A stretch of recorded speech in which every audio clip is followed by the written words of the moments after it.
willkommen. Mein Name ist Timo Seeberg und ich erkläre Ihnen eben, wie man richtig einen Kaminofen und Schornstein nutzt. Punkt 1, ganz, ganz wichtig, ein vernünftig sauberer Schornstein. Punkt 2, ein vernünftig gereinigtes Ofenrohr. Punkt 3, ein entsprechender Brennstoff, Holz, ganz wichtig. Und das Anheizen von oben. So, ich demonstriere. Wichtig ist, wie gesagt, unten 2 normale Holzscheite abgelagert, damit man eine saubere Verbrennung hat.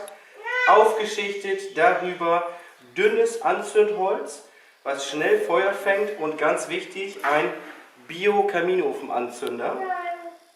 Oben drauflegen und anheizen.